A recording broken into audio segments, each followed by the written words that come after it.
بسم الله الرحمن الرحيم. السلام عليكم ورحمة الله وبركاته. الحمد لله رب العالمين وبه نستعين على أمور الدنيا والدين، وصلى الله وسلم على نبينا محمد وعلى آله وصحبه ومن سار على نهجه واكتفى بأثره ودعا بدعوته واستنى بسنته إلى يوم الدين. أما بعد. Alhamdulillah, bersyukur kepada Allah Subhanahu wa taala atas taufik nikmat daripada Allah Subhanahu wa taala kita dapat bertemu pada pagi ini untuk meneruskan perbahasan kita berkenaan dengan tazkiyatun nafs pada membahaskan kitab Ighathatul Lahfan fi Masayidis Syaitan karangan Al-Imam Abu Abdullah Ibn Al-Qayyim rahimahullahu ta'ala. Jadi kita berhenti pada perbahasan masih lagi apa yang disentuh oleh Imam Ibn Al-Qayyim rahimahullah pada perkataan beliau, فَمَا يُلْقَى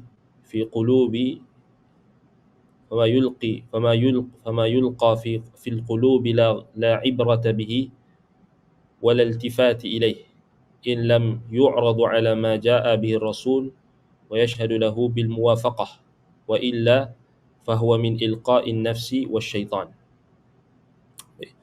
Jadi apa pun yang terlintas di dalam hati, apa pun yang dicampakkan ke dalam hati, itu tidak boleh dijadikan ibrah, tidak boleh dijadikan pedoman, dan tidak boleh kita berpaling kepadanya. Walal tifat ilaihi in lam yu'rad ala ma jaa bihi ar-rasul wa yashhadu lahu bil muwafaqah.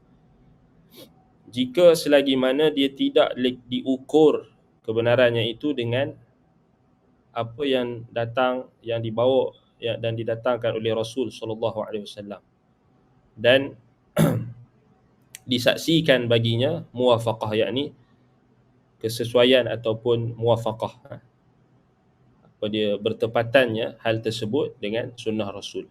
Wa illa fahuwa min ilqa'in nafsi wasyaitan. Jika tidak, maka hal itu hanyalah datang daripada bisikan nafsu dan juga syaitan. Mana kata kat sini Imam Ibn Qayyim nak bagi tahu apa sahaja yang datang ke dalam hati kita ini, lintasan-lintasan gerakan hati atau lintasan-lintasan hati, itu tidak boleh dijadikan ibrah, maknanya bukan boleh dijadikan pedoman, dan tak boleh kita memalingkan perhatian kita kepadanya jika selagi mana tidak diukur dengan sunnah, tidak diukur kebenaran itu dengan sunnah Rasul, dan disaksikan sama ada menepati sunnah Rasul atau tak, muwafaqah atau tak. Kalau tak muwafaqah, maknanya jangan kita pedulikan. tak boleh pakai lah. Kan? Kalau tak ikut sunnah, maknanya tak boleh pakai. Kan? Kalau tak menepati sunnah, pemikiran ataupun pendapat kita ataupun lintasan hati itu tidak menepati sunnah, apa yang dibawa oleh Rasul, maka confirm datang daripada min ilqa'in nafsi wa syaitan, datang daripada hawa nafsu dan juga syaitan. Baik. Wa qad su'ila Abdullah bin Mas'ud an mas'alatil mufawwidah syahran. Mufawwidah ataupun mufawwadah, mufawwadah kalau tak salah. Mufawwidah. وقد سئل عبد الله بن مسعود عن مسألة المفوضة شهرا فقال بعد الشهر أقول فيها برأيي فإن يكن صوابا فمن الله وإن يكن خطأ فمني ومن الشيطان والله بريء منه ورسوله. Baik, Abdullah bin Mas'ud radhiyallahu anhu, sahabat Nabi yang mulia, pernah ditanya tentang satu masalah yang disebut masalah mufawwidah. Masalah mufawwidah ni masalah berkenaan dengan apa kita kata akad nikah atau pernikahan yang tidak disebutkan ataupun tidak disebutkan di dalamnya penentuan mahar. Maksudnya itulah mufawwidah. Kat sini. Maknanya satu isu lah. Satu isu dalam syariat, iaitu mufawwidah, iaitu isu berkenaan dengan pernikahan yang tidak ditentukan mahar ataupun yang kita kata tak disebutkan pelaksanaan pernikahan itu tak disebutkan apa penentuan mahar ataupun maharah kan. Baik, ditanyakan dalam tempoh sebulan, dia ditanya kan. Faqala ba'da syahri. Lalu dia datang balik, dia tak, maksudnya dia tak jawab lah sebulan. Lepas sebulan baru dia jawab. Aqulu fiha bi ra'yi. Kemudian dia kata apa? Aku mengatakan hal ini berdasarkan pendapatku, bi ra'yi. Fa in yakun sawaban fa min Allah. Jika ianya benar, maka ianya datang daripada Allah. Ini kebenaran itu datang daripada Allah. Wa in yakun khata'an, kalau ianya salah, fa minni, maka ia datang daripada aku. Wa minasy syaitan, dan datang daripada syaitan. Wallahu bari'un minhu wa rasuluh. Dan Allah berlepas diri daripada kesalahan tersebut, juga rasulnya. Baik, poinnya di sini nak bagi tahu tentang sikap sahabat Abdullah bin Mas'ud radhiyallahu an. Maknanya orang tanya satu masalah sebulan baru dia jawab. Kita hari ni semua masalah nak jawab letu juga. Betul tak? Semua masalah nak jawab letu juga, nak komen. Ustaz lambat sikit dah mula marah-marah. Apa lambat? Kenapa tak jawab, tak reply saya punya komen? Kenapa tak segera jawab? Ni Ibn Mas'ud. Orang tanya dia mas'alatil mufawwidah, satu masalah, isu masalah berkenaan dengan hukum hakam. Syahran, ambil masa sebulan. Lepas sebulan baru dia jawab. Itu pun dia jawab, dia kata aqulu fiha bi ra'yi. Fa in yaku sawaban fa min Allah. Yang aku cakap ni berdasarkan pendapat aku. Kalau ianya benar, ianya datang daripada Allah. Wa in yakun khata'an fa minni. Kalau salah, ianya diperpunca daripada aku, diri aku, dan juga syaitan, wa minasy syaitan. Wallahu bari'un minhu wa rasuluh. Allah berlepas diri daripada kesalahan tersebut dan rasulnya. Allah dan rasul berlepas diri daripada kesalahan yang datang daripada aku. Maknanya wara', maknanya tak tergesa-gesa. Kita hari ni tanya soalan, saya jawab sekarang. Tanya, saya boleh jawab. Sila tanya banyak-banyak. Tak ada rasa wara'. Yang bertanya pula, kalau orang yang ditanya tu lambat sikit, dia nak cepat, jadi tergesa-gesa. Jadi beza antara kita dengan salaf terdahulu.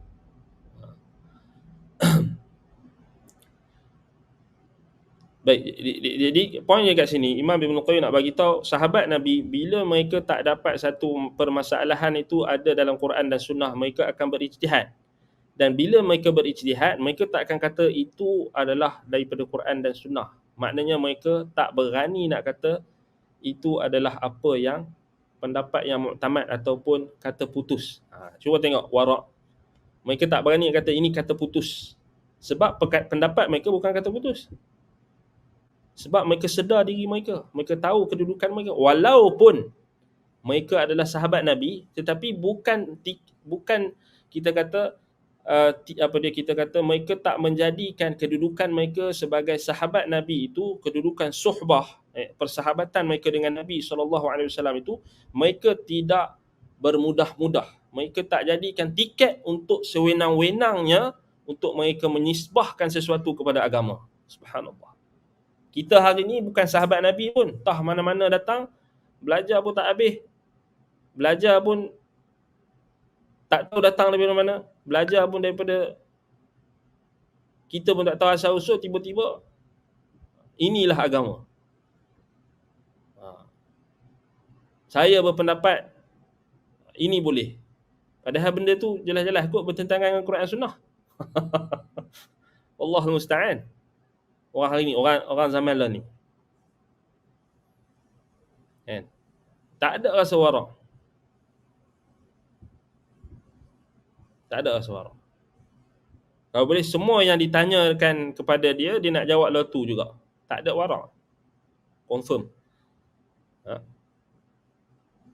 Beza dengan golongan salaf, sahabat Nabi. Itu bayangkan orang zaman lah ni yang jauh daripada nubuwah, jauh daripada petunjuk kenabian, dan bid'ah pula dah bercambah-cambah. Bid'ahnya, syiriknya, khurafatnya, maksiatnya semua campur-campur. Itu pun tak ada lagi rasa wara'. Guru saya berkata, walaupun bercanggah dengan Quran dan Sunnah, guru saya berkata. Itu pendapat guru saya. Tapi jelas-jelas bercanggah dengan Quran dan Sunnah, guru saya juga. Guru saya, Syekh kata. Fatwa telah dikeluarkan. Walaupun fatwa tu bercanggah dengan Quran dan Sunnah, bercanggah dengan ijma', fatwa telah dikeluarkan. Aku lu fiha bi ra'yi, kata Ibn Mas'ud. Aku kata ni dengan pendapat aku, sebab dia tak dapati perkara tersebut ada dalam Quran dan Sunnah. Jadi aku lu fiha bi ra'yi. Makna ijtihad aku. Kalau ianya benar, tengok fa in yakun sawaban fa minallah. Kalau benar pendapat aku tu betul, maknanya pendapat aku tak semestinya betul. Walaupun aku sahabat Nabi. Fa in yakun sawaban fa minallah. Kalau betul, kalau benar, petunjuk daripada Allah.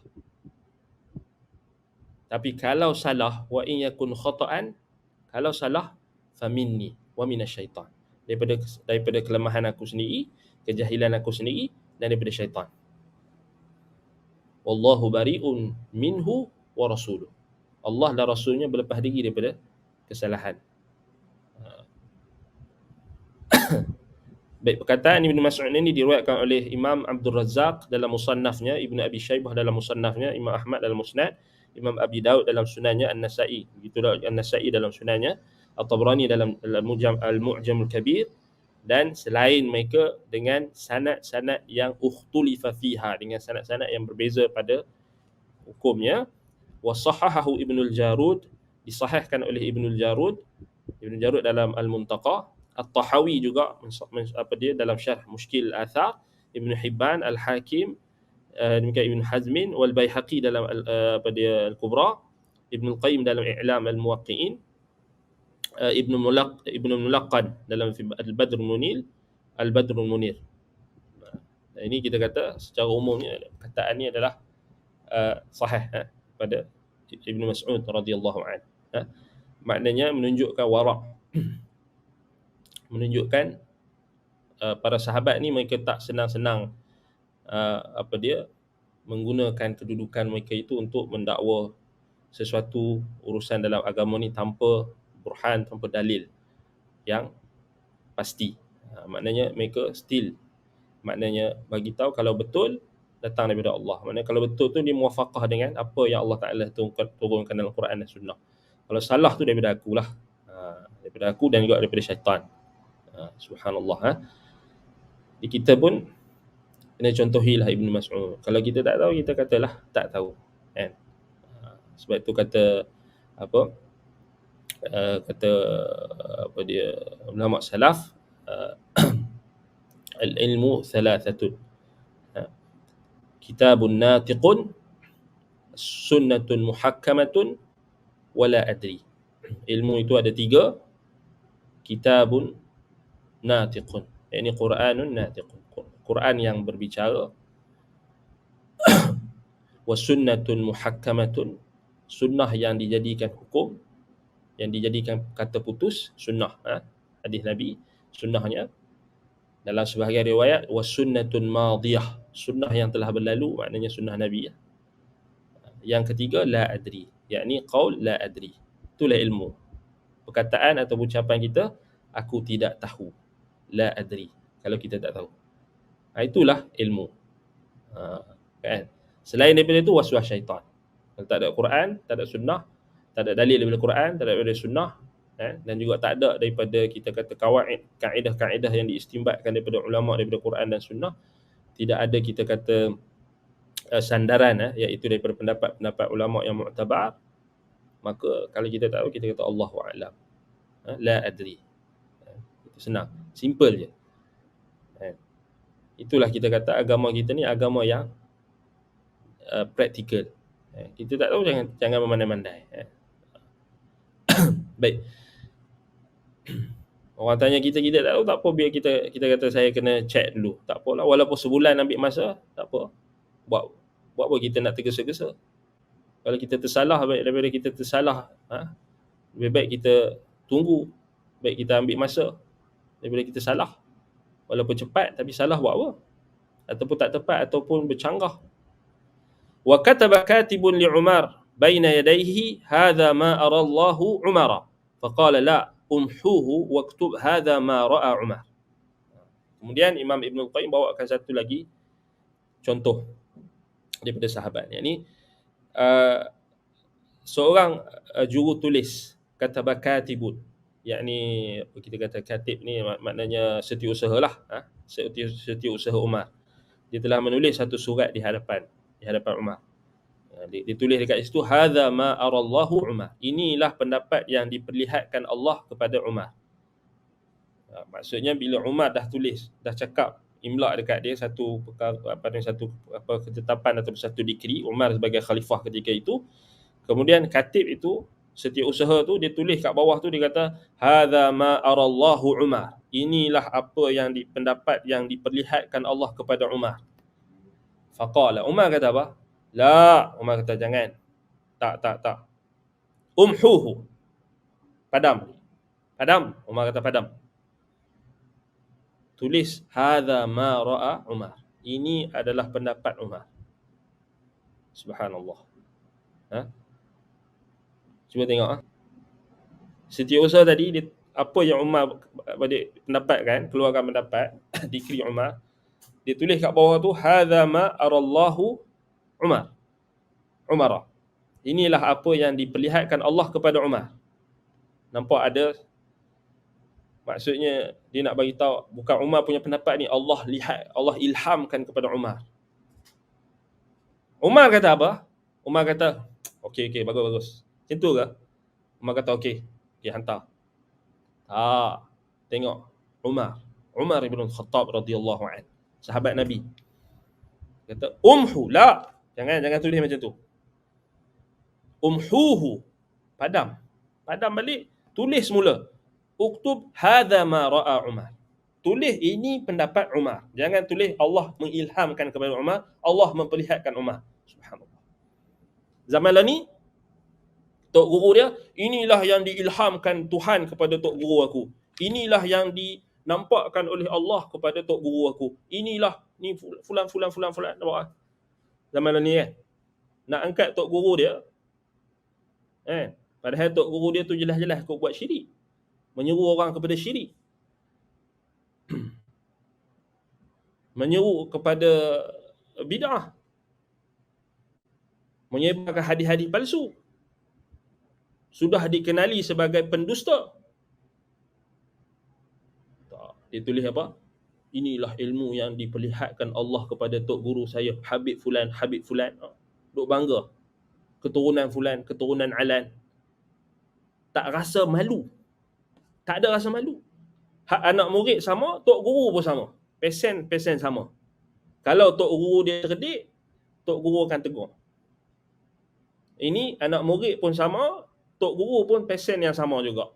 Bila anak murid jack sikit, anak murid puji sikit, anak murid lebih-lebih sikit puji, tok guru kembang, tok guru tak tegur. Ini orang macam ni tak boleh dijadikan sebagai guru, sebab dia tak tegur kemungkaran. Maknanya orang nak ulu kepada dia, orang nak melampau dalam memuji dia, dia tak tegur. Ini bukan sifat alim yang rabbani, bukan. Apatah lagi kalau dia ahlul bidah memang bukan ulama.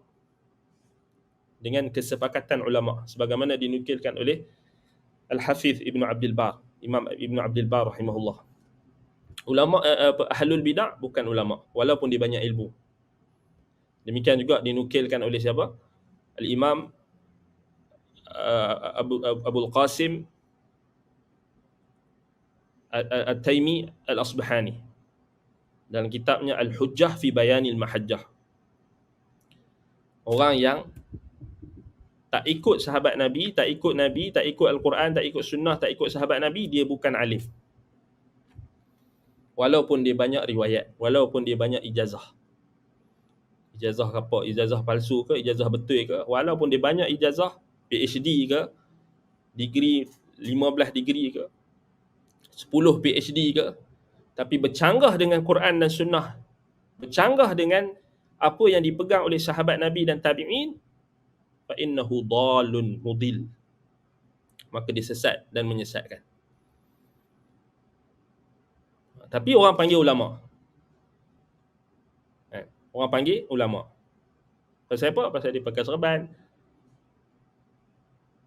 Pasal dia baca Quran sikit. Pasal dia boleh baca Quran, dia boleh cakap Arab sikit. Dia boleh baca hadis sikit, okey terus jadi ulama. Tak semudah itu. Cuba tengok depa bila depa sifatkan ulama-ulama depa, ulama yang depa panggil ulama. Oh, inilah diperlihatkan oleh Tuhan kepada guru kami. Allah bagi ilham dekat guru kami. Guru kami bermimpi bertemu dengan Allah. Mimpi bertemu dengan Allah pun ada. Mimpi bertemu dengan Nabi Muhammad. Tok guru kami dapat terus daripada Allah. Itu dia. Tak ada rasa warak. Tak ada rasa takutkan Allah. Cuba tengok Umar. Walaupun dia adalah Umar. Mulham. Yang diberi ilham oleh Allah. Tapi dia tak mau. Dia suruh padam. Cuba orang zaman lah ni. Lagi dia seronok kembang. Orang kata tok guru dia dapat ilham. Tok guru pun sama, anak murid pun sama. Tok guru tak tegur anak murid duduk lagi melampau-lampau. Padahal tok guru tu boleh je dia tegur. Tapi tak ada. Pasal apa? Pasal tak boleh dia tok guru. Mana boleh tegur? Mana boleh tegur tok guru man. Tu dia kata orang kita ni dalam masyarakat Melayu ni, dia dah dididik tok guru tak boleh ditegur langsung. Walaupun tok guru tu buat benda salah macam mana pun tak boleh ditegur. Bercanggah macam mana sekalipun dengan Quran Sunnah tak boleh ditegur. Tak betul. Dia bila nak tegur dia kata tak beradab. Bukan macam tu. Kalau dah buat salah, kena tegur lah. Memanglah kita kata teguran tu memanglah kena ada cara dia lah. Pada tuan-tuan guru kena tegur lah baik-baik. Tapi dah kalau jelas-jelas menentang Quran dan Sunnah, tegur pun tak makan saman. Kan? Tak makan saman ni bid'ah, ahli bid'ah. Buat apa tahdir? Tinggalkan. Tak payah layan. Tinggalkan. Jangan pergi belajar, jangan dengar. Sikit pun jangan dengar daripada dia. Tu yang ulama salah ajar. Cuba tengok, subhanallah. Baik, asar ini diriwayatkan oleh siapa? At-Tahawi dalam Mushkil Athar dan disahihkan oleh beliau. So Imam At-Tahawi sahihkan asar ini. Imam Al-Baihaqi dalam Sunanil Kubra, Ibn Hazm dalam Al-Ihkam, juga Imam Ibn Al-Qayyim dalam I'lam Al-Muwaqqi'in. Kemudian Imam Ibn Al-Qayyim kata dalam I'lam Al-Muwaqqi'in, isnaduhu fi ghayatis sihhah. Sanadnya pada kemuncak kesahihan. Al-Hafidh Ibn Hajar Al-Asqalani rahimahullah sebutkan dalam Al-Talqis Al-Habir, isnaduhu sahih. Sanadnya sahih. Alhamdulillah kita belajar. Bila kita belajar dengan ahli sunnah, kita belajar dengan masyayikh, kita belajar dengan asatizah kita, transparansi. Ada transparansi, maknanya dia tunjuk dekat kita. Dia bagi tahu. Kita buka kitab Ibn Al-Qayyim ni, kitab Ibn Al-Qayyim ni. Ibn Al-Qayyim bagi tahu. Orang yang tahqiq kitab Amanah bagi tahu. So kita boleh buka. Kita boleh tengok kat bawah ni yang takhrij hadis. So kita pula mengajak, kita tunjuk kat orang awam. Bagi walaupun mereka tak faham bahasa Arab, kita tolong terjemahkan. Nak kata kita menipu lagi ke? Kan? Tak, kita kata kalau belajar dengan ahlul bidah tak bagi tahu. Dengar jangan persoalkan. Tok guru betul. Jangan tanya dalil. Siapa tanya dalil berkuranglah imannya. Pula dah. Siapa tanya dalil tidak beradab. Cakap je nak tipu orang kan, cakap je tak tahu dalil ataupun takut terbuka pekung. Duk seronok goreng, ceramah goreng, rupanya bohong. Bukan hadis tu. Hadis palsu, tak bagi tahu. Cuba kita tengok. Buka kitab.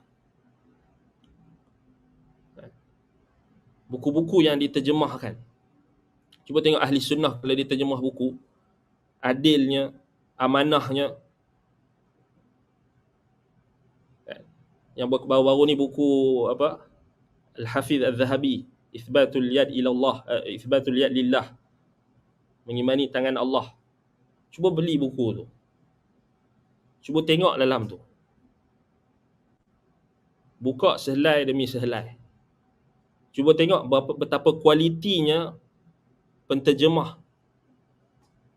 Kita sebut ni pasal kita kenal penterjemah tu orang yang mahir dalam bahasa Arab dan orang yang mahir dalam akidah juga. Orang yang ada asas yang kukuh dalam akidah. Dan semua yang terlibat dalam menterjemahkan buku tersebut, kitab tersebut, semuanya penuntut ilmu. Daripada kita kata yang buat design, yang buat apa, yang takhrij, yang ni semua penuntut ilmu. Maknanya kita rasa benda tu kita kata apa? Kita panggil sangat-sangat transparent. Tengok terjemahan dia. Siap ada dengan teks Arab. Kemudian siap ada dengan takhrij. Siap ada dengan diterjemahkan tahqiq dia. Sebab tu bila dapat dekat orang-orang yang tidak pernah ada rasa cukup dengan sunnah ni, dengan Quran dan sunnah ni, dia rasa marah. Dan dia rasa takut. Dan sekali keluar apa? Dilarang. Dia boleh keluarkan ni je lah. Dilarang di masjid. Dilarang diajar di masjid.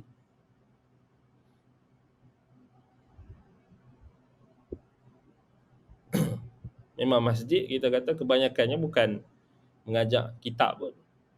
Ceramah kosongnya kebanyakannya, kecuali kalau ada pun kitab-kitab yang apa? Kitab kuning yang dah lewat. Hak ni kitab Az-Zahabi ni kitab kuning yang awal. Tapi pasal dia punya kulit tu warna putih tak warna kuning, dia tak nampak kuning lah tu. Mungkin itu kot sebab. Hafiz Az-Zahabi, ulama hadis, ulama dalam mazhab Syafi'i, ulama hadis kibar. Jadi tak pelik lah. Macam apa Ustaz Asri cerita tadi, kelas dia tadi. Al-Hafiz Al-Mizzi. Bila dia baca kitab, dia nak buka mengajak kitab Khalqi Af'alil Ibad, orang halang. Larang dia. Tarik tauliah. Larang dia daripada mengajak kitab. Padahal kitab Khalqi Af'alil Ibad, kitab Imam Al-Bukhari. Penuh hadis dia. Penuh asar. Penuh ayat Quran dengan hadis dia. Bukan ada perkataan dia pun. Sama macam Imam Az-Zahabi. So Al-Hafiz Al-Mizzi, tok guru Imam Az-Zahabi. Kebetulan. Tok guru Imam Az-Zahabi. Al-Hafiz Al-Mizzi, dia murid-murid Syekhul Islam Ibn Taymiyah rahimahullah juga. Az-Zahabi pun murid Ibn Taymiyah. Tapi Al-Mizzi dia tok guru.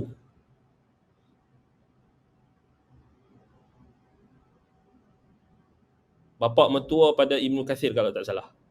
Berkait. Berkait Ibn Kathir. Bapa mertua. Bapa mertua ataupun abang ipar.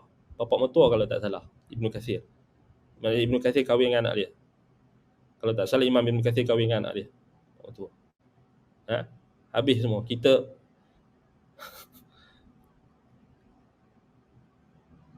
maknanya habis sini apa dekat Yayasan Ta'lim ni, kitab tafsir Ibn Kathir dia ajar, Al-Bidayah wa Nihayah Ibn Kathir, kemudian kitab Ibn Al-Qayyim, semua berkait.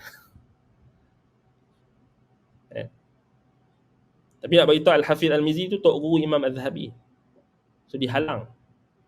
Sebab nak mengajak kitab Khalqi Af'alil Ibad. Pasal apa puak-puak yang pegang, macam zaman tu pegang masjid, pegang surau, puak-puak. Kita kata Asy'ariyah. Dia terasa. Padahal kitab Khalqi Af'alil Ibad tu bukan tulis Imam Al-Bukhari, bukan tulis nak bantah Asy'ariyah. Asy'ariyah tak muncul lagi. Bantah Jahmiyah. Sebab apa Asy'ariyah terasa? Sebab mereka dah ikut Jahmiyah. Itu je. Itu je jawapan dia. Mereka dah ambil usul Jahmiyah. Kalau tak, sebab apa nak marah? Sebab apa nak marah? Buka kitab apa dia, Maqalat al-Islamiyin Abu Hasan al-Asy'ari. Buka kitab Risalah ila Ahli Thara. Risalah ila Ahli Thar.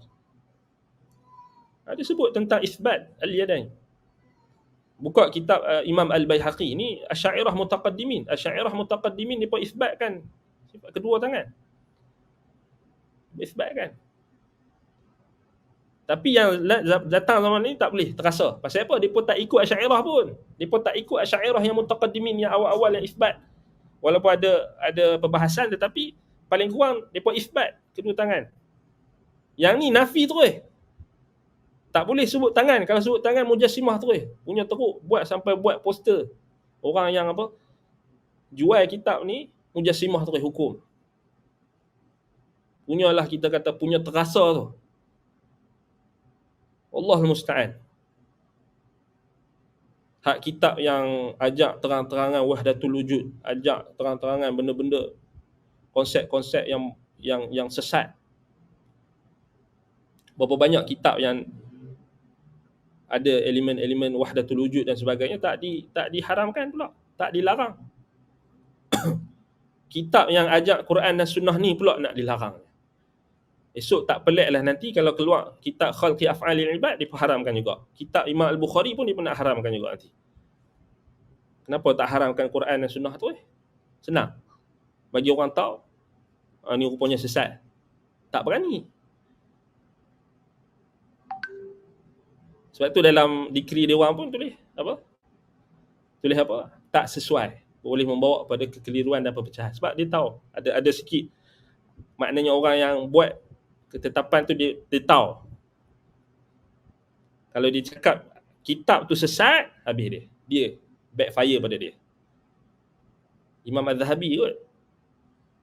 Kalau kamu haramkan, kamu kata kitab Imam Az-Zahabi ni sesat, kamu kena katakan juga kitab-kitab yang lain, Mizanul I'tidal, Mizanul I'tidal, Siyarul A'lam An-Nubala, kitab-kitab karangan Imam Az-Zahabi semua sesat. Senang cerita. Tak berani. Sebab dia tahu Imam Az-Zahabi. Dia tahu. Ada rasa takut juga kot.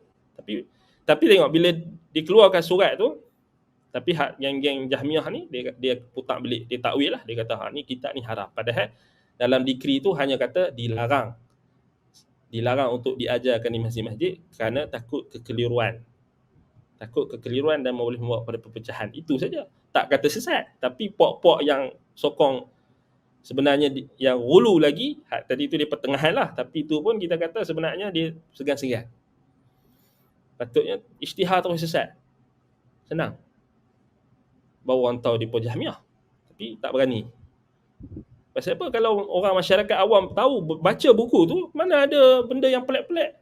Quran, sunnah kot. Quran, hadis. Kemudian asar para sahabat. Kalau Quran, hadis, asar sesat, apa yang tak sesat? Mimpi tok guru tak sesat. Ilham, kasyaf, tu kita kata teruk.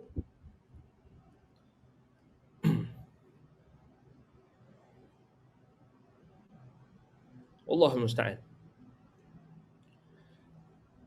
Semoga Allah memberi petunjuk kepada mereka, terutamanya mereka yang pegang jawatan-jawatan di pejabat-pejabat agama. Jangan terlampau nak jaga jawatan sampai ataupun nak jagakan apa pengaruh sesuatu perkara tersebut sehingga takut Al-Quran dan sunnah tu diajarkan. Allah musta'an. Baik. Wa qala Umar aidan, ayyuhan nas ittahimur ra'ya 'ala ad-din falaqad ra'aytuni yawma Abi Jandal walau astati'u an arudda amra ataupun uradda amra Rasulullah SAW la radattuhu. Walau astati'u an arudda amra Rasulullah SAW la radattuhu. Baik. Kemudian kata Umar, ayyuhan nas, wahai manusia, ittahimur ra'ya 'ala ad-din. Ini tuhmahlah pendapat kamu di atas agama. Maknanya ittahimu ar-ra'ya 'ala ad-din. Yakni curigailah pendapat kamu di atas agama. Maknanya jangan kamu letakkan pendapat kamu tu dulu sebelum agama, sebelum Quran dan sunnah lah. falaqad ra'aituni yauma Abi Jandal. Kata Umar kata, maka sungguh aku telah menyedari, telah aku sedar kesalahanku pada peristiwa Abu Jandal. Dan andai kata kalau aku boleh mengulang kembali perintah Rasulullah SAW, nescaya aku akan mengulangnya semula. Radattuhu. Ini satu peristiwa lah, yang mana Umar pada awalnya dia berpendapat dengan satu pendapat, kemudian Nabi SAW tak setujulah, maknanya apa yang pendapat Umar tu maknanya tak tepat. Jadi Umar dia kata dia menyesal. Kalau boleh dia nak apa? Dia dalam peristiwa Abi Jandal. Kalau boleh dia nak kembali balik. So poinnya di sini kita nak katakan, kata Imam Ibn Qayyim, wattihamu sahabati li'araihim kathirun mashhur wa hum abarrul ummati quluban wa a'maquha ilman wa ab'aduha minasyaitan fakanu atba'ul ummati lis-sunnati wa ashadduhum ittihaman li'araihim wa haula'i diddu dhalik. Ini poin dia. So kat sini kita kata poin yang nak disampaikan oleh Imam Ibn Qayyim rahimahullah, kata baik, ittihamu sahabah li araihim kathirun masyhur. Maknanya tuhmahan para sahabat ke atas pendapat-pendapat mereka sendiri. Maknanya kecurigaan mereka terhadap diri mereka. Yakni mereka takut untuk berpendapat dalam agama ni tanpa petunjuk Quran dan Sunnah. Mereka takut mereka berpendapat tu datang daripada kelemahan diri mereka, dan juga dia disebabkan oleh hawa nafsu dan juga syaitan. Itu maksud ittiham as-sahabah li araihim. Yang ni balik pada apa? Imam Ibn Qayyim kata kecurigaan para sahabat terhadap pendapat mereka sendiri ini sangat banyak.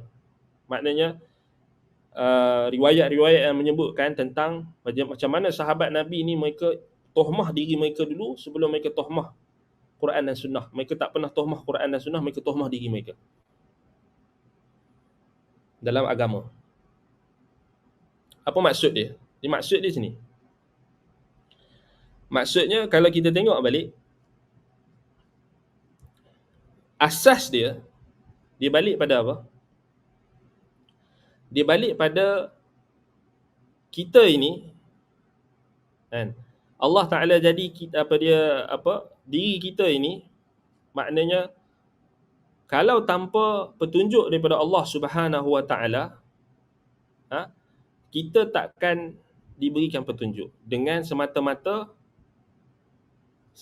dengan kelebihan diri kita sendiri. Kerana asal bagi diri kita ini adalah kejahilan dan kezaliman. Maknanya kita ni kalau tanpa bantuan Allah Subhanahu Wa Ta'ala, tanpa petunjuk dan bimbingan Allah, kita ni tak ada apalah, senang cerita. Sebab itu bila Nabi SAW dapat wahyu yang pertama, ini dia punya dalil yang menunjukkan kita, macam mana kita kena tohmah diri kita dulu. Jangan duk salahkan orang lain dan tengok keburukan tu pada orang lain, tapi kita tak tohmah diri kita. Ni fiqh salaf. Kefahaman salaf. Nabi SAW, kita tengok Nabi kita. Nabi SAW, bila awal pertama kali Nabi dapat wahyu, sebagaimana yang diriwayatkan oleh Imam Al-Bukhari dalam sahihnya dalam kitab Kaifa Kana Bad'ul Wahyi. Hadis yang panjang cerita lepas Nabi SAW dapat wahyu yang pertama. Nabi balik rumah kan. Zammiluni. Nabi suruh Khadijah radhiyallahu anha, isterinya yang dia sayang itu, selimutkan dia, tenangkan dia. Kemudian dah tenang, Khadijah tanya, Nabi cerita. Lepas tu Nabi cakap apa? Khashitu ala nafsi. Itu antara perkataan pertama yang Nabi ucapkan. Khashitu ala nafsi. Maknanya perkara pertama yang Nabi tengok pada diri dia, Nabi keluarkan apa? Khashitu ala nafsi. Nabi kata, aku bimbang terhadap diriku sendiri. Aku takut pada diriku sendiri. Aku tohmah diri aku dulu. Itu maksud dia. Ada 12 pendapat ulama. Kalau buka dalam Fathil Bari, buka dalam syurah, kitab-kitab syurah hadis, ada 12 pendapat ulama tentang maksud khasyitu ala nafsi. Bila Nabi kata aku takut, aku bimbang pada diriku sendiri. Maknanya yang paling sahih iaitu Nabi takut tak dapat menjalankan amanah kenabian, ataupun Nabi takut Nabi tak dapat menghadapi pendustaan kaumnya. Itu yang paling sahih. Ada yang kata Nabi takut disakit, Nabi takut gila, Nabi takut dia macam bila tengok malaikat tu Nabi tak risau macam dia dah terkena apa benda-benda apa kita kata penyakit ke ataupun sakit ke, gila ke, Nabi takut. Tapi yang paling sahih Nabi takut tak mampu nak menjalankan amanah, tanggungjawab. Kalau kita ambil dalam konteks yang lebih luas dan lebih munasabah dengan maqam kenabian. Itu dalil menunjukkan perkara pertama, fiqh Nabi dan Rasul ni mereka mencela diri mereka. Cuba tengok Nabi-Nabi dan Rasul, adakah mereka bila mereka dapat menjadi mendapat wahyu, mereka menjadi Rasul, mereka bangga diri ke? Tak, mereka lebih tunduk daripada takut. Cuba tengok Nabi Ibrahim AS. Adakah bila Allah Ta'ala puji Nabi Ibrahim terus macam goyang kaki ke? Nabi Ibrahim terus kata akulah yang paling betul? Tak. Nabi Ibrahim kata wajnubni wa baniya an na'budal asnam. Takut. Ya Allah, jauhkanlah aku dan anak keturunanku daripada menyembah berhala. Lagi bertambah takut. Tunduk. Beza sama sekali dengan orang yang belajar apa? Ilmu perbomohan, ilmu batin, ilmu kebatinan dan sebagainya. Makrifat, dia bangga diri. Tengok kan beza. Asyik-asyik dia cerita kelebihan dia. Ataupun dia tak, kalau dia tak cerita, dia duk suruh anak murid dia duk cerita pasal dia. Buat video kat dia. Buat video, dia jalan pun buat video. Dia makan pun buat video. Bubuh muzik sikit bagi orang seronok. Orang tengok, oh hebatnya. Tak pernah tegur. Beza dengan masyayikh ahli sunnah. Ahli sunnah tengok. Baru-baru ni Syekh Saleh Al-Utsaimin dalam satu maqta', dalam satu potongan video, Syekh Saleh Al-Utsaimin kan baru-baru ni di Masjid Nabawi kan, di Madinah. Bila disyarahkan kitab A'lamus Sunnah Al-Mansyurah li'i'tiqadi Ta'ifatil Mansurah oleh Al-Hafiz Al-Hakami rahimahullah. Bila ada satu potongan tu Syekh tegur. Syekh tegur orang-orang penyedia konten, pembuat konten yang ambil video-video Syekh ni, kemudian dia orang masukkan dalam YouTube dan sebagainya. Syekh tegur, depan-depan tu Syekh tegur. Syekh kata, Syekh Utsaimin ni, tengok ulama. Aku tak reda kalau orang ambil gambar aku tengah jalan dan sebagainya, yang tak ada hajat, yang maknanya tak sepatutnya disebarkan.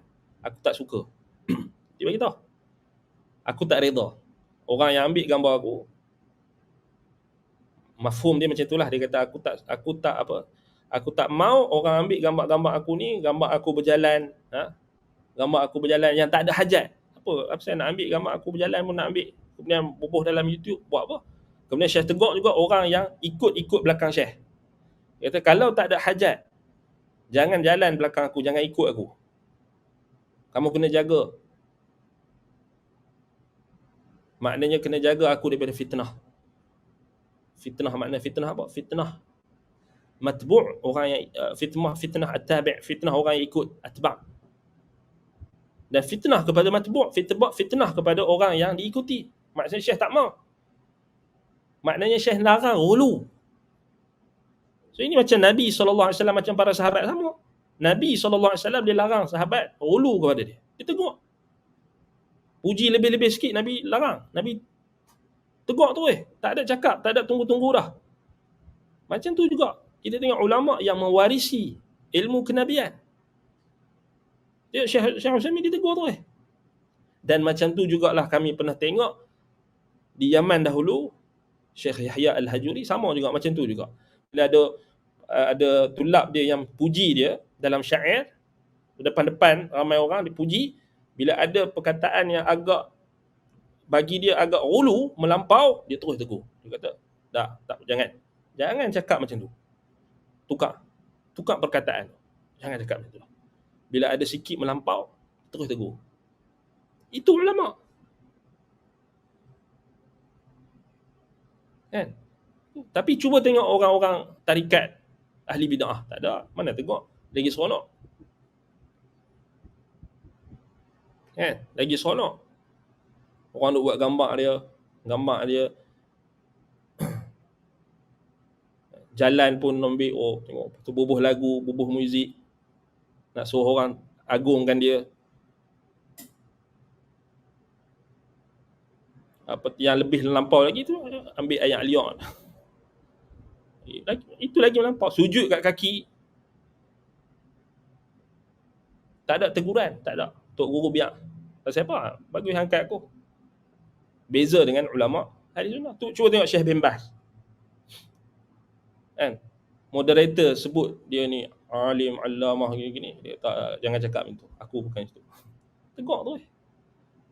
Tak ada kata biarlah, betul ikut. Tak ada tegak. Syekh Salim Utsaimin yang terbaru macam mana?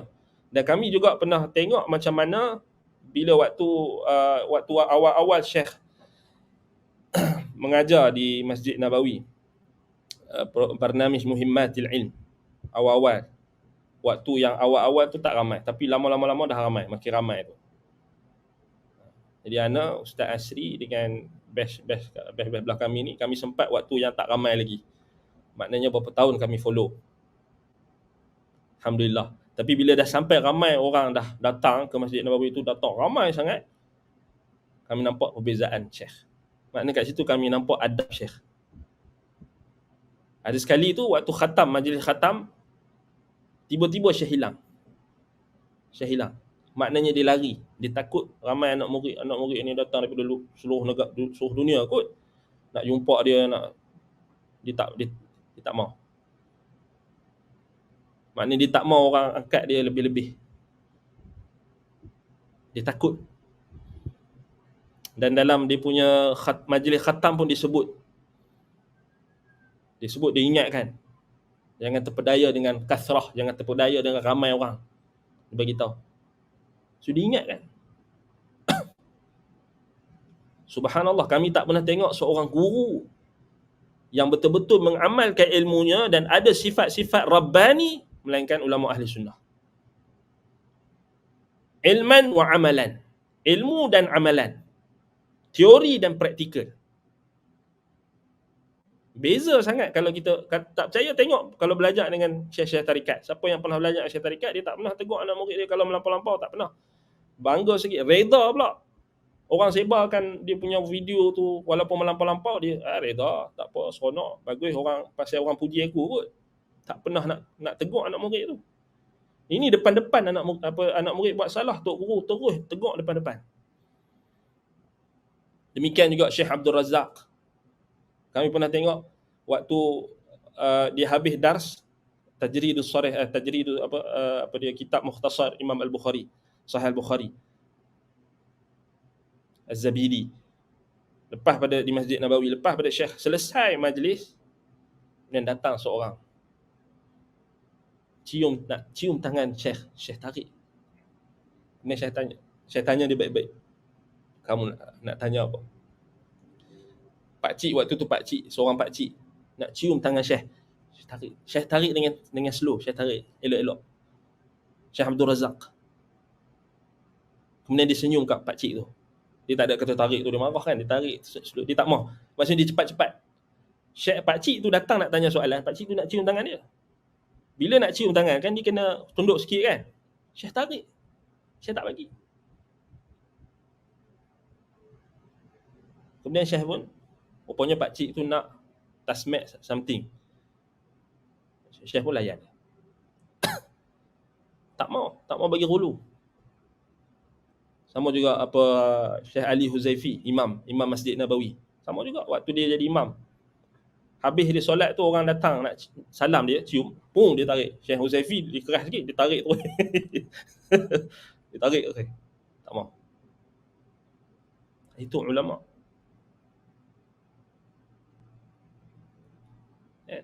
Bukan setakat ilmu saja, praktikal. Dia tak mau orang hulu kat dia. Bagi ingat. Jangan melampau-lampau.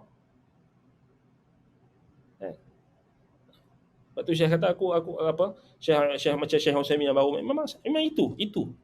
Sama kalau tengok Syekh bin Baz, kalau tengok Syekh Ibn Utsaimin, semua mereka tak bagi anak-anak murid ni melampau-lampau dalam memuji mereka, apatah lagi buat perkara-perkara yang boleh bawa kepada ghulu. Itu sebenarnya ciri-ciri ulama yang rabbani yang Allah Taala sebut dalam surah Ali Imran, maka li basharin an yu'tiyahu Allahul kitab wan nubuwah. Maka li basharin an yu'tiyahu Allahul kitab wan nubuwah. Maka li basharin an yaqula lin nasi, apa dia ayat dalam surah apa dia Ali Imran, maka li basharin an yu'tiyahu Allahu al-kitab atau nubuwah, dalam surah Ali Imran ayat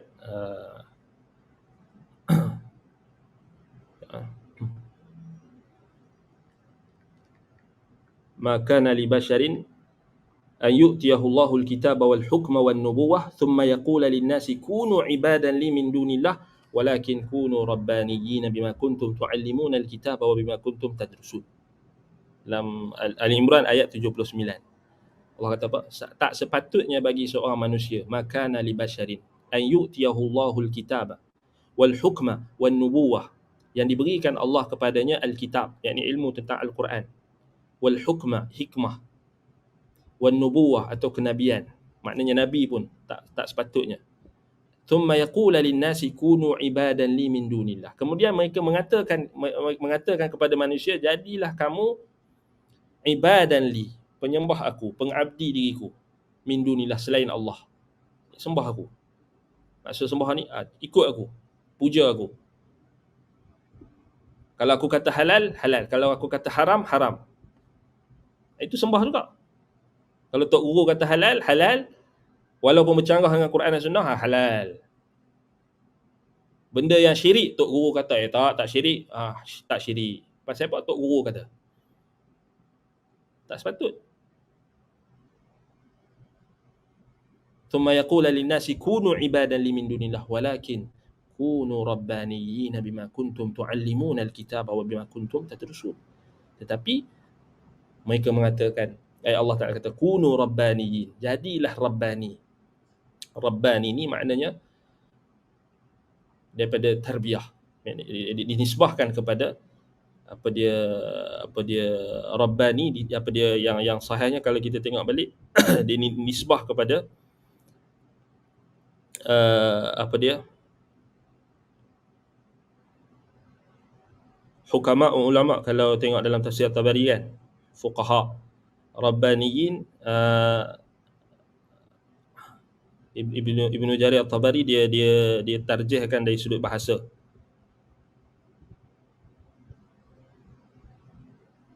Dia kata wa aulal aqwal indi bisawab fi rabbaniyin annahum jam'un rabbani wa anna rabbani al-mansubu ila ar-rabban alladhi yarubbu an-nas atau yarubbu an-nas wa huwa alladhi yuslihu umurahum wa yurabbiha wa yaqumu biha, wa minhu qawlu Alqamah ibn Abdah wa kuntum ra'an afdat ilaika ribabati wa qablaka rabbatni fadi'tu rububu. Ini maknanya sini Allah kata kunu rabbaniyin, maknanya jadilah kamu orang yang rabbani. Orang yang rabbani maknanya apa? Kata Imam Ibn Jarir At-Tabari, mansub ila rabban, mereka yang mentarbiah manusia, mereka yang membimbing manusia, mereka yang memberikan nasihat. Yuslihu umurahum, yang memperbaiki urusan mereka. Yakni dengan ilmu. Yakni nasihat, bimbing betul-betul, rabbani. Maksudnya kalau anak murid buat salah, dia terus bagi tahu. Bukannya nak sedapkan hati anak murid. Ni pula ada pula tok guru, dia takut kat anak murid. Sampai anak murid buat apa pun, anak murid buat apa sekalipun dia tak tegur. Anak murid melampau pun dia tak tegur. Ini salah juga. Itu bukan rabbani. Itu kunu rabbaniyyin bima kuntum tu'allimuna al-kitab wa bima kuntum tadrusun. Yang mengajar, yang membimbing manusia dengan apa yang mereka ajarkan. Tu'allimun an-nas, tu'allimun al-kitab, mengajarkan kitab, mengajarkan Quran.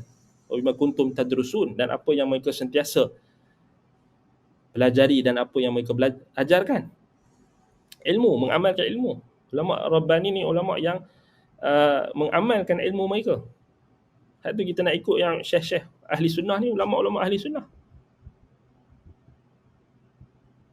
Sebab tu kita kata tak sama. Tak sama dengan orang-orang yang apa? Disesatkan oleh syaitan dan mereka menyangka mereka berada di atas petunjuk. Wa yahsabuna annahum muhtadun. Baik, sebab itu tengok balik sini asalnya bila Nabi daripada hadis Sahih Bukhari tadi. Kemudian sebab itulah kalau kita tengok balik sahabat-sahabat Nabi macam tadi, kita kata mereka banyak mentohmah diri mereka.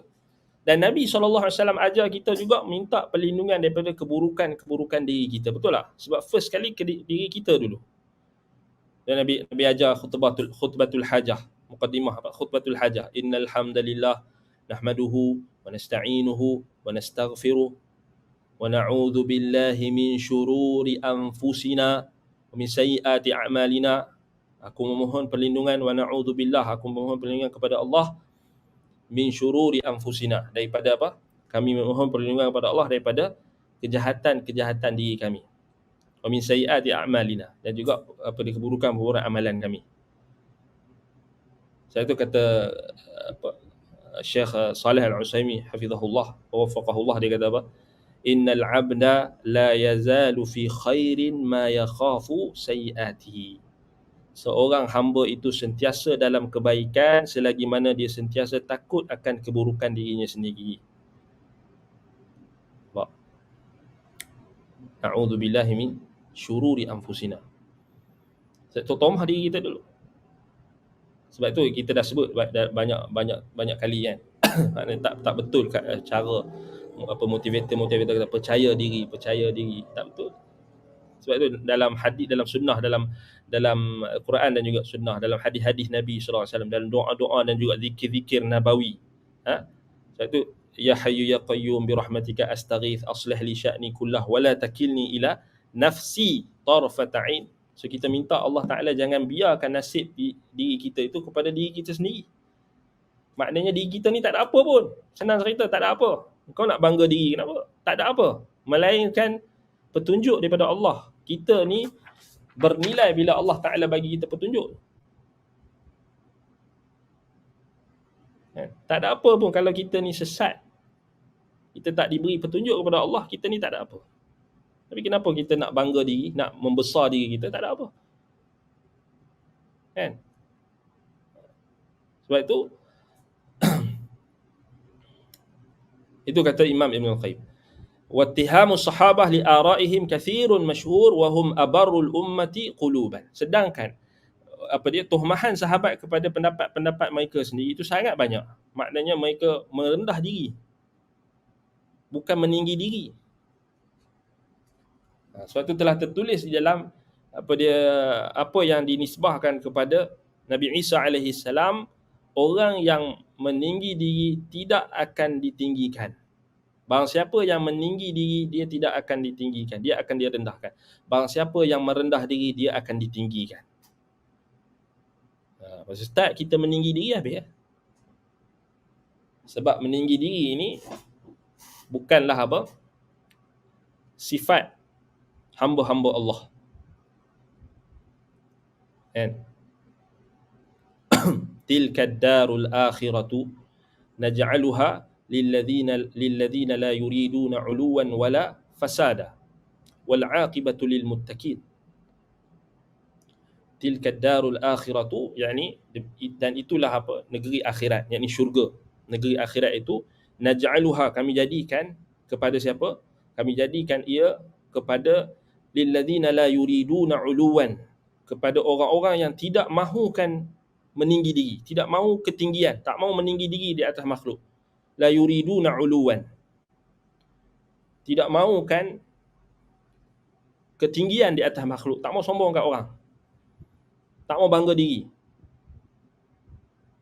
Wala fasada, dan tak mahu buat kerosakan, tak mahu syirikkan Allah.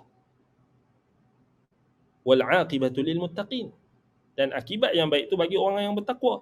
Sebab itu dikatakan Umar bin Abdul Aziz rahimahullah, khalifah adil. Umar bin Abdul Aziz rahimahullah, ketika sebelum dia meninggal dunia, dikatakan dia baca ayat ni. Dikatakan akhir ayat dia sebelum dia meninggal. Tilka ad-darul akhiratu naj'aluha lilladzina la yuriduna 'uluwan wala fasada. Wal 'aqibatu lil muttaqin. Man. Sebab kita mengaji agama ni, kita bukan nak jadi, nak bangga diri kita kata kita ni tok guru, kita nak supaya ramai pengikut. Sebab tu dalam salah satu tafsir kalau tak salah dalam apa dia, dalam kitab Allahu Akbar, baru lepas baca sebelum ni, ada satu kitab apa dia, Tazkirah Ibnu Jamaah. Ibnu Jamaah sebut tentang ta'rif ulama. Ulama ini adalah mereka yang mengamalkan ilmunya dengan mafhumnya lebih kurang, dan bukan mereka yang dengan ilmunya itu hendakkan jawatan, hendakkan pengikut dan penyokong. Ini faham? Maknanya ta'rif ulama ni dia bukan orang yang dia menuntut ilmu tu kerana nak dapat jawatan, kerana nak dapat jawatan yang tinggi-tinggi. Bila dia dapat jawatan, dia tak jalankan tanggungjawab dia. Bukan juga orang yang nakkan pengikut yang ramai dan juga murid yang ramai. Maknanya kalau orang yang dia menuntut ilmu, dia nakkan jawatan tinggi ni, jawatan tu, jawatan ni, dia nakkan pengikut yang ramai, dia nakkan anak murid yang ramai, lari dah niat tu. Apa dia, bukan, tapi dia mengamalkan ilmu dia. Itu yang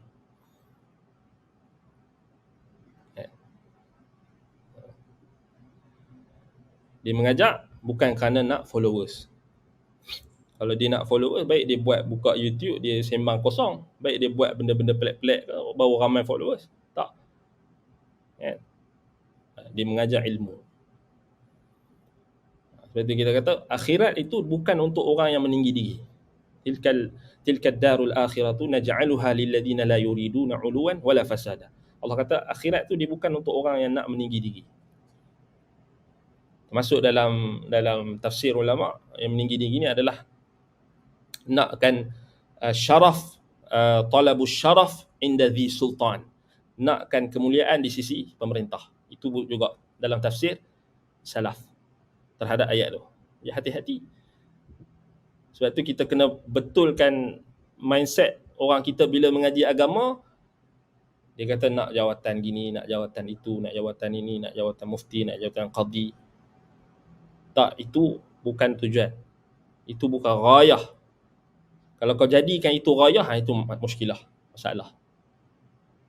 Berapa ramai orang yang dapat jawatan, lepas dapat jawatan dia terkunci mulut. Dia tak boleh nak cakap dah benda betul dan sebagainya. Itu yang imam-imam 4 mazhab tolak semua jawatan. Itu zaman dia orang tu. Kita kena faham, kita kena tengok realiti zaman dia orang, zaman yang kita kata walaupun sahabat Nabi dah tak ada, tabi'in pun tak ada, tabi'in, tapi murid-murid tabi'in masih ada. Tapi tu pun dah dia orang tak mau jawatan. Zaman lah ni dah berapa dah, 1443 Hijrah.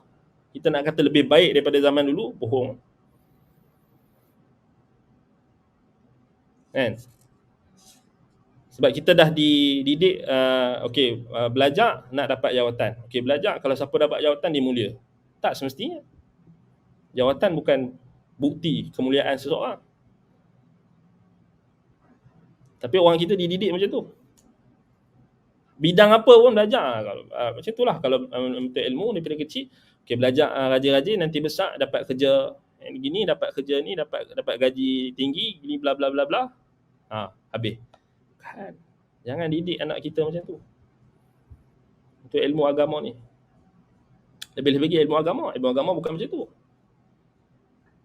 Lepas tu kita menuntut ilmu bukan kita nak jadi tuan guru ke, Syekh Alamah hebat ke, nak orang panggil kita tuan guru ke, orang panggil kita hebat ke, bukan. Kita nak angkat kejahilan diri kita dan nak angkat kejahilan daripada orang lain.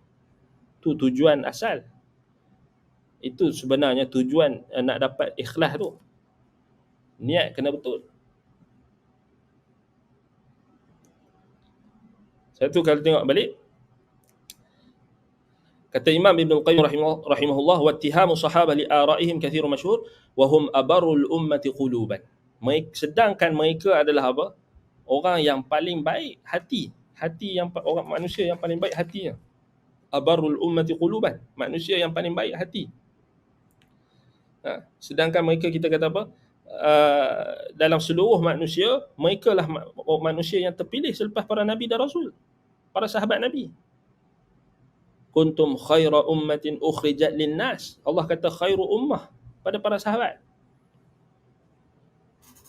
Was-sabiquna al-awwaluna minal muhajirin wal ansar walladzina ittaba'uuhum bi ihsan radhiyallahu anhum wa radu an. Allah Taala redha kepada mereka. Allah puji mereka.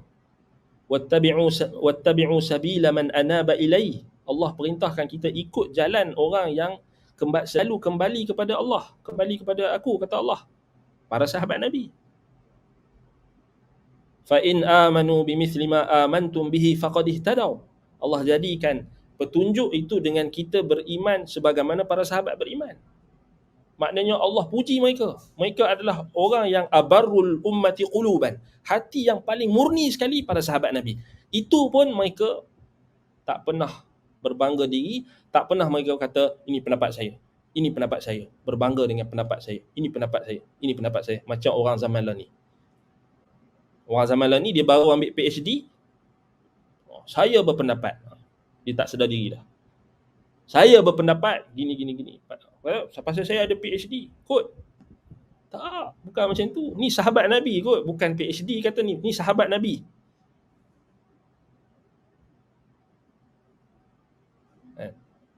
Sebab itu Syekh Bakar Abu Zaid rahimahullah dalam salah satu kitab dia, Taghrib al-Alqab al-Ilmiyah, dia sentuh tentang lafaz doktorah ni.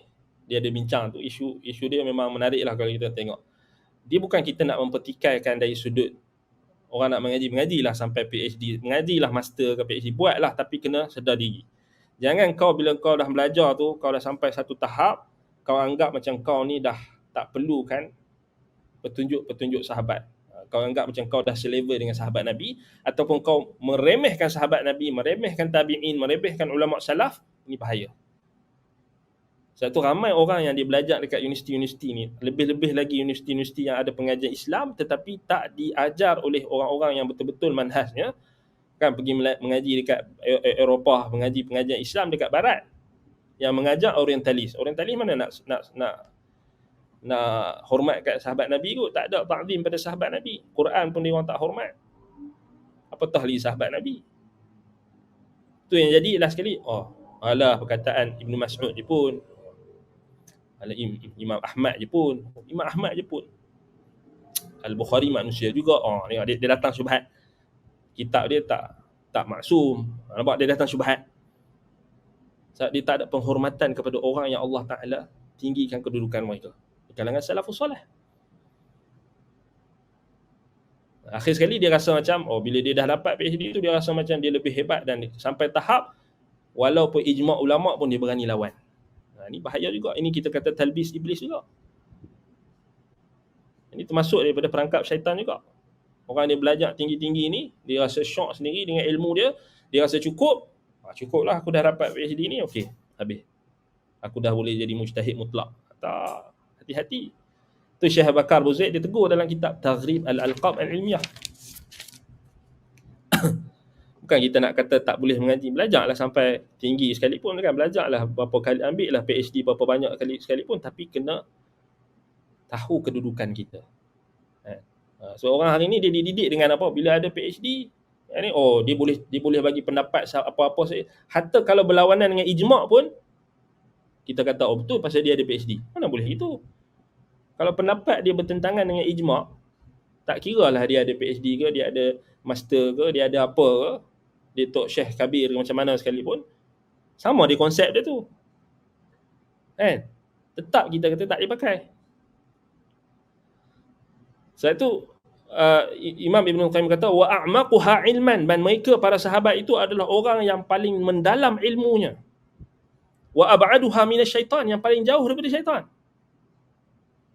Fakanu atba'ul ummah li sunnah, orang yang paling ikut di kalangan umat ni, yang paling ikut sekali sunnah, yang paling ittiba' sunnah sekali para sahabat lah.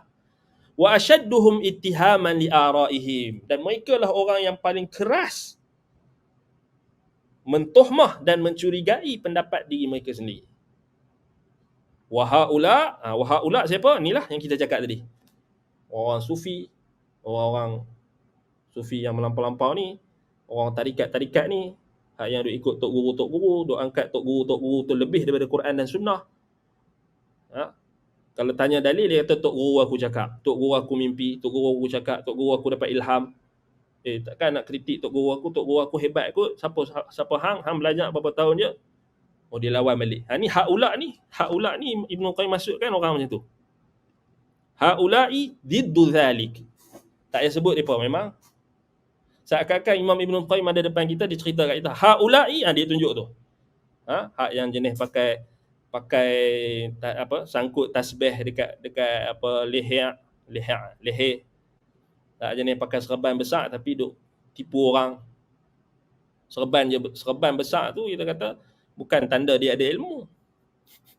Orang kita kan sebar hadis palsu. Ni haula lah mereka tu. Orang tanya dalil marah. Orang awam nak tanya dalil marah. Tak bagi. Haula ni siapa lagi? Orang-orang yang tak mau ikut sunnah Nabi, nak buat bid'ah. Orang kata ikut sunnah Nabi tu, baca kitab Hisnul Muslim tu, hadis-hadis yang sahih, zikir-zikir yang sahih dah cukup. Tak mau buka Hisnul Muslim, ada lagi kitab-kitab yang lagi awal. Al-Azkar Imam An-Nawawi ada.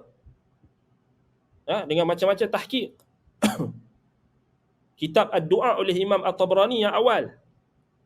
Punya banyak kitab. Kitab Amalul Lail wal Yawm, Amalul Yawm wal Lailah. Ibnu Sunni, kitab Imam An-Nasa'i pun ada. Kitab zikir yang sahih. Tak. Kami ada zikir yang kami ambil daripada tok guru kami. Tok guru kami ambil daripada tarikat ni, tarikat ni sampai kepada Allah.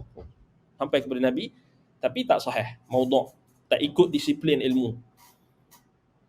Nabi sebut, afdalu zikri la ilaha illallah. Zikir yang paling afdal la ilaha illallah. Tak. Hu. Wah. Mana mai? Tak ikut sunnah. Tapi siapa kata? Tok guru kami kata pasal ada dalam Quran. Qul huwallahu ahad. Pakai dalil tak kena. Cara istidlal tak betul. Nak sesat kan? Haula ni lah. Diddu zalik. Berlawanan dengan hal tersebut. Tak sama macam sahabat Nabi. Sahabat Nabi dia orang takut. Nak tambah sikit pun zikir, nak tambah yang Nabi tak ajak pun dia pun takut. Kita hari ni senang-senang. Nabi SAW bersabda pada hadis itu, la aslalahu, tidak ada asalnya, hadis maudhu', hadis palsu pun tak apa. Yang penting niat baik. Perlu nak niat baik pula. Yang penting tok guru kami kata boleh. Itulah haula, mereka itu. Diddu zalik. Berbeza sama sekali. Berlawanan dengan para sahabat. Dengan kita kata sikap para sahabat yang menta'zim dalil, yang mengagungkan dalil, yang mengagungkan Quran dan sunnah, sangat menghormati Quran dan sunnah sehingga mentohmah pendapat-pendapat diri mereka sendiri. Itu cara dia. Kita beragama ni, kita bukan nak menta'zim diri kita. Kita bukan nak meninggikan diri, meninggikan tok guru kita, meninggikan tempat pengajian kita ke tak, tapi meninggikan kebenaran, menjunjung kebenaran, meninggikan dalil, meninggikan Quran dan sunnah dengan kefahaman salaful ummah. Hak tu kita menjunjung kebenaran tu. Bukan menjunjung tok guru kita. Bukan menjunjung fulan dan alan, menjunjung Quran dan sunnah. Hak tu. Wa ahlul istiqamati minhum salaku 'ala al-jaddah wa lam yaltafitu ila shay'in min al-khawatir wal hawajis wal ilhamat hatta yaqumu 'alayha syahidan. Kemudian Imam Ibnu Qayyim rahimahullah dibantah kelompok-kelompok sufi ni, kelompok-kelompok yang mereka tarikat-tarikat ni, mereka, Imam Ibnu Qayyim kata, sedangkan orang-orang yang istiqamah di atas sunnah, yang kita kata di kalangan sufi sekalipun yang ikut sunnah, mereka tak jadikan, mereka tak berpaling, mereka tak berpedomankan daripada perasaan-perasaan, lintasan-lintasan hati, gerakan-gerakan hati, ilham-ilham yang mereka dakwakan, kecuali dikuatkan dengan dua saksi. So Imam Ibn Qayyim dia bagi tahu. Maknanya ini di kalangan di golongan mutasawwifah ahli sunnah. Tak nafikan ahli sunnah sufi yang di kalangan ahli sunnah yang awal, yang tak bercampur dan masuk unsur-unsur batiniyah dan juga falsafiyah. Tidak ada, bukan sufi falsafi batini, tapi sufi ahli sunnah, sufi yang kita kata mereka yang kita kata masih lagi tidak menyeleweng. Imam Ibn Qayyim dia adil, kita bagi tahu hak tu depa pun hak macam yang hampa duk dakwa perkataan-perkataan ulama-ulama yang hampa pegang jugalah. Depa pun tak macam hampa. Senang kata, hampa ni teruk sangatlah, tak macam ulama-ulama sufi yang terawal. Depa tak jadikan pedoman mereka lintasan hati, gerakan-gerakan hati, ilham-ilham tu, melainkan mereka akan tanya dua saksi, yakni dua saksi yang adil untuk menyaksikan adakah perkara tersebut benar atau tak. Contoh, Imam Ibn Qayyim bawakan contoh. Qala al-Junaid ibn Muhammad qala Abu Sulaiman ad-Darani rubama yaqa'u fi qalbi an-nuqtatu min nukatil qaumi ayyaman fala aqbaluha illa bi shahidaini adlaini min al-kitab was sunnah. Kata al-Junaid ibn Muhammad, katanya Abu Sulaiman ad-Darani mengatakan, kadang-kadang selama berhari-hari di hati aku ini terlintas masalah-masalah pelik di antara masalah orang-orang yang berlaku pada orang ramai. Tetapi aku tidak terus menerimanya. Aku tidak terus menerimanya. Fala aqbaluha. Dia tak terus terima. Biasalah manusia, kita kadang-kadang ada juga lintasan-lintasan yang tak baik ni, atau lintasan yang baik sekalipun, tapi tak terus kita cerita kat orang, terus kita jaja kat orang. Macam itulah ulama sufi dulu pun macam tu juga. Fala aqbaluha illa bi syahidaini adlaini minal kitabi was sunnah. Maksud syahidain adlain, aku tak terima dia melainkan berdasarkan dua saksi yang adil, iaitu Alkitab dan As-Sunnah. Dua saksi itu maknanya apa? Al-Quran dan Sunnah. Subhanallah. Kenapa tak ambil perkataan Abu Sulaiman ad-Darani ni? Wahai orang sufi, ikutlah ahli sufi yang betul. Ikut ahli sufi yang betul-betul. Ikut Quran dan Sunnah. Ini asyik-asyik ikut Tok Guru cakap, mimpi Tok Guru, perasaan Tok Guru, orang tua-tua dulu kata pun jadi dalil juga. Sampai teruknya zaman sekarang ni. Kan? Dan sekali semua khilaf. Ada khilaf. Khilaf memang khilaf. Khilaf antara hak dan batil. Tengok di perkataan dia tadi. So perkataan dia ni diriwayatkan oleh As-Sulami dalam Tabaqat As-Sufiyah dan juga Al-Qushairi dalam Risalah Al-Qushairiyah. Ni dulu kitab mana waktu awal-awal dulu, waktu kita jadi sufi pun kita baca kitab ni juga dulu, sebelum kita diperkenalkan dengan Quran dan Sunnah. Manhaj salaf ni kita dulu pun pernah baca kitab ni. Tapi betul, memang disebut. Mereka bukannya macam sufi zaman lah ni, tak ikut Quran Sunnah. Quran dengan Sunnah zanni pula. Sunnah hadis-hadis tu zanni. Perawi-perawi yang fiqah pun boleh tersalah. Sangkaan saja. Itu dah mengarut, dah teruk. Memang tak mau ikut Quran dan Sunnah, senang cerita. Itu kita kata batiniyah. Batiniyah, bukan kita kata sufi pun, bukan sufi yang betul pun. Sesat. Qala Abu Yazid, "Law nadhartum ila rajulin u'tiya min al-karamati hatta yataraffa'u fil hawa, fala taghtarru bihi hatta tanzuru kaifa tajidunahu 'inda al-amri wan nahi wa hifdhil hudud." Subhanallah. Kata Abu Yazid ni, kalau tak salah Abu Yazid Al-Bustami. Dia kata, jika kamu melihat, law nadhartum ila rajulin, kalau kamu melihat seorang lelaki, u'tiya minal karamat, diberikan keramat, hatta yataraffa'u fil hawa, sehingga dia boleh bersila di atas udara. Yataraffa' sampai dia boleh bersila, terbang kat udara. Fala taghtarru bihi, jangan kamu terpedaya dengannya. hatta tanzuru kaifa tajidunahu 'indal amri wan nahyi wa hifdzil hudud. Jangan terpedaya, tengok amalan dia. Tengok. Kamu tengok dulu, teliti dulu bagaimana dia ni terhadap perintah dan larangan Allah dan juga penjagaan hudud batasan-batasan Allah, yakni syariat. Jangan percaya. Kan? Tengok-tengok terbang atas udara pakai tangkai. Memang confirm lah. Tak ikut hadis, tak ikut Quran, tak ikut sunnah. Kan? Jadi tak payah. Bukan kita tengok dia terbang tu, tengok dia punya amalan. Tengok. Jelas kot. Diriwayatkan oleh Abu Nu'aim Al-Asbahani dalam Hilyatul Awliya, Al-Baihaqi dalam Syu'abil Iman, Al-Qushairi dalam Risalah Al-Qushairiyah. Maknanya jangan kita terpedaya. Dia boleh terbang ke, dia boleh jalan atas air ke, jangan terus kita percaya. Selalu kan orang tengok dekat apa YouTube kan, orang tu dia boleh ada orang yang meracau kena rasuk kan, tampak tu dia terus senyap. Padahal geng dia juga berlakon. Orang tu kena rasuk, menangis, tunjuk gambar Habib. Terus dia senyap. Anak menangis, tunjuk gambar Habib, senyap. Karamah. Karamah. Tak, jangan terpedaya. Kata Abu Yazid Al-Bustami, dia kata fala taghtarru bihi, jangan percaya. Tanzuru hatta tanzuru kaifa tajidunahu 'indal amri wan nahyi wa hifdzil hudud. Tengok macam mana pengamalan dia. Tengok dia ni amal sunnah atau tak. Macam mana dia dengan perintah Allah, dia dengan larangan Allah. Nabi SAW larang pakai tangkai, dia pakai tangkai, tak dia pakai lah.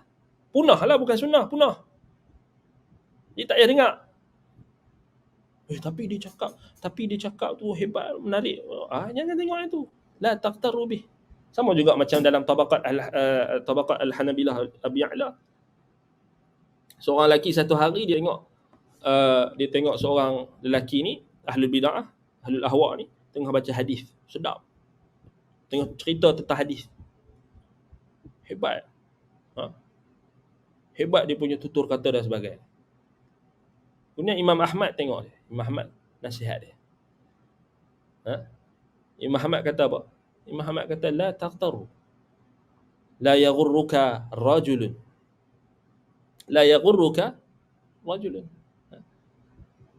Jangan kamu terpedaya dengan lelaki itu yang kamu tengok dia baca hadis tadi. Fa innahu rajulun su. Sesungguhnya dia adalah lelaki yang jahat. Imam Ahmad bagi tahu, jangan terpedaya. Pasal ada benda yang kita tak tahu tapi ada orang lain tahu. Maknanya ada orang alim yang tahu. Imam Ahmad alim. Dia tahu orang tu baca hadis tak betul. Hadis palsu, hadis tak sahih. Orang tadi tu, kawan tadi tu dia tak tahu. Dan Imam Ahmad tahu orang tu macam mana. Sebab tu Imam Ahmad kata fa innahu rajulun su. Nas daripada Imam Ahmad bin Hanbal. Kan? La yaghurruka khusyu'uhu walinuhu la taghtarru bitankisi ra'sihi fa innahu rajulun su. Imam Ahmad kata jangan kamu terpedaya dengan khusyuknya, dengan kelembutannya, linuhu. Ahli bid'ah memang pandai menangis, pandai berlakon. Penyampaian pun hebat, cakap pun sedap. Pasal itu modal dia. Tapi kalau dengar orang yang mengajak Quran dengan sunnah, mana nak cakap sedap? Quran, sunnah, Quran, hadis. Cakap pun tegas je. Memang orang tak suka. Tapi bukan kita mengaji ni bukan kira orang suka ke tak suka penyampaian. Bukan kita nak dengar penyampaian, cara penyampaian. Bukan. Cara penyampaian tu dia dah nombor 10, 11 dah. Quran dengan hadis tu dah bila mengaji agama, kita nak dengar Quran dan sunnah. Kita nak dengar mulut yang keluar daripada mulut guru kita itu adalah dalil daripada Quran dan sunnah, bimbingan daripada Quran dan sunnah. Kalau tak, baik kita dengar Maharaja Lawak, baik kita dengar sembang kosong. Tak payah mengaji.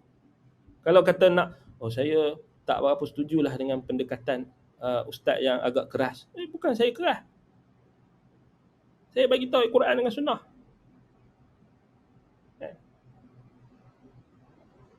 Kalau rasa keras, tak pergi dengar yang lembut-lembut. Apa susah? Kita pun tak pernah nak paksa orang. Kita pun bukan tasannu', kita tak perlu nak takalluh buat-buat. Bila Allah Ta'ala bagi kita suara macam tu, kita buat macam tu. Kita cakap macam tu. Kan? Azri Imam Ahmad kata, la yaghurruka khusyu'uhu walinuhu la taghtarra bi tankisi ru'usihi. Jangan kamu terpedaya dengan khusyuk yang dia nampakkan, kelembutan dia, tankisi ru'usihi, yakni apa kita kata, lenggok kepalanya yang tunduk, nampak macam tawaduk dan sebagainya, menangis-nangis. Jangan. Fa innahu rajulun su, kerana sesungguhnya dia lelaki yang jahat. Kenapa dia bawa bid'ah, dia ajak orang menyelewengkan agama. Hak tu tak nampak. Kita duk nampak pendekatan dia hebat, pendekatan dia baik, tapi kita tak nampak hak yang dia bawa sesat tu. Ni bahaya. Jadi kena berterima kasihlah dekat guru-guru kita yang lain yang tambih, yang bagi peringatan tentang kesesatan-kesesatan ni. Kita duk kira macam mengaji agama ni macam zaman kita tak tahu zaman bila. Ketinggalan zaman. Mengaji hanya nak dengar penyampaian. Tapi konten dah nombor 10 dah. Yang dia yang paling penting penyampaian. Penyampaian walaupun hadis palsu ke, benda sesat ke, tak apa, yang penting penyampaian. Baik dengar Raja Lawak. Baik tak payah mengaji. Kan? Wallahul musta'an. Itu kita kata kena bagi tahu dalam masyarakat kita ni, jangan duk rasa macam nak dengar apa yang seronok saja. Bukan. Mengaji bukan macam tu. Tu bukan menuntut ilmu. Menuntut ilmu ni kita nak dengar apa yang Allah Ta'ala nak, apa yang Rasul nak, bukan apa yang kita nak, bukan kehendak diri kita. Kita nak dengar khitabullah, kita nak dengar Quran, apa maksud ayat Quran, apa yang Allah perintahkan kepada kita, apa yang Rasul nakkan kepada kita, apa yang sahabat faham, macam mana mereka praktikkan agama, macam mana mereka jaga agama. Sebab tu jangan terpedaya dengan ramainya pengikut orang tu. Sebab tu kata Sufyan bin Uyainah rahimahullah, usluku as-sabila wala tastauhishu min qillati ahlihi. Ikutlah jalan kebenaran, ikutlah jalan Quran dan sunnah, jalan kebenaran. Wala tastauhishu min qillati ahlihi. Jangan kamu rasa takut, jangan kamu rasa gusar, jangan kamu rasa dipinggirkan, rasa macam seorang-seorang, ramai orang tak mau ikut kebenaran ni pasal ramai orang duk ikut hak yang nari-nari tu, orang yang duk ikut tarikat-tarikat yang hebat-hebat ni. Tok Syekh dia hebat, Tok Syekh dia tu kaya, Tok Syekh dia ni ada macam-macam karamah. Hak kita ni, tok guru kita, ustaz kita ni tak ada apa. Hak dia tu ada macam-macam. Kalau pergi dia bagi macam-macam. Hak tok guru kita ni mengajak, dia tak bagi apa, bagi ilmu je. Hak yang sana kaya kan, sekali makan nasi arak apa semua, tok guru belanja apa semua, tok syekh dia belanja, bagi macam-macam. Lepas tu kita pun rasa apa? Rasa terpinggir. Tak, jangan. Sufyan bin Uyainah jangan. Tengok ramai kan, ramai. Bila mengaji Quran dengan sunnah ni, tengok viewers dia sikit je, 20 orang je, tak sampai 100 pun kadang-kadang. Kadang-kadang je lebih 100 sikit. Tapi kalau majlis ahlul bidah, 10k, 50k, 70k, 80k. Kita pun sikitnya, ramainya mereka dengar, kita ni sikit. Jangan. Sufyan bin Uyainah kata apa? La tastauhishu min qillati ahlihi. Usluku sabil. Usluku tariq, usluku sabil. Jalan, terus ke jalan. Terus menuntut ilmu. Terus ikut Al-Quran dan Sunnah. Lazimi manhaj. Sampai kita mati, sampai kita bertemu dengan Allah. Sebab kita masuk dalam kubur nanti, kita tak bawa orang yang tuduh kita Wahabi ke apa, dia takkan ikut masuk kita dalam kubur. Ke dia masuk juga? Dalam kubur tu dia ada sebelah kita Wahabi. Tak. Kita masuk kubur seorang-seorang kot. Tak ada dah. Kita duk kira apa orang kata kita sesat, orang tuduh kita Wahabi, kita rasa dah ramainya orang, ramai orang tak setuju dengan kita. Tak, jangan. Wala tastauhishu min qillati ahlihi. Jangan rasa terpinggir, jangan rasa lemah, jangan rasa takut, jangan rasa macam kita ni, oh habislah aku ni tak ada kawan nanti. Jangan. Allah Ta'ala akan gantikan apa yang kita hilang. Kerana kita tinggalkan sesuatu kerana Allah, Allah akan gantikan sesuatu yang lebih baik. Biarlah orang kawan kita itu dia tak mau kawan dengan kita, Allah akan gantikan kawan yang lebih baik. Itu keyakinan kita. Kadang ada orang kan, dia dah tahu sunnah, tapi pasal sekeliling dia ahlul bid'ah, dia susah. Kalau aku tinggal ni kawan aku, adik-beradik aku, gini. Bukan kita adik-beradik, kita bukan nak suruh putus terus hubungan. Kita nak suruh kekal di atas jalan. Hubungan tu still ada. Still kita buat baik, dakwah kepada orang, buat baik. Bukan kata kita ni berlepas diri terus. Mereka pun ramainya yang tak tahu. Tapi kita dah tak sabar.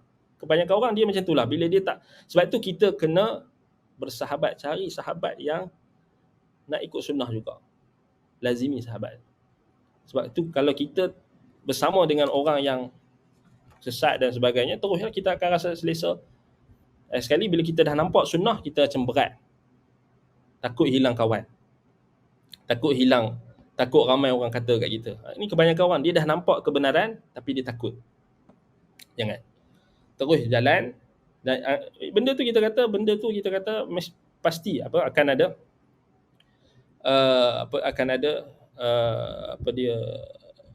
ujian Allah ke atas kita. Sebab itu kita kena sabar. Was-sabru 'ala al-adha fi. Wal 'asri innal insana lafi khusr illa alladhina amanu wa 'amilus solihat wa tawasaw bil haqqi wa tawasaw bis sabri. Wasabiru.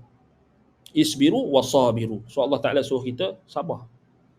Antaranya kita bersabar dalam berhadapan dengan menanggung kesakitan, menanggung tuduhan orang bila kita nak ikut kebenaran. Kan? Allahu musta'an wa alaihi at-tuklan. Jadi kita dah habis waktu. Baik, jadi kita berhenti dekat perkataan Abu Yazid Al-Bustami tadi. Baik, jadi insya-Allah kita akan sambung pada kelas yang akan datang.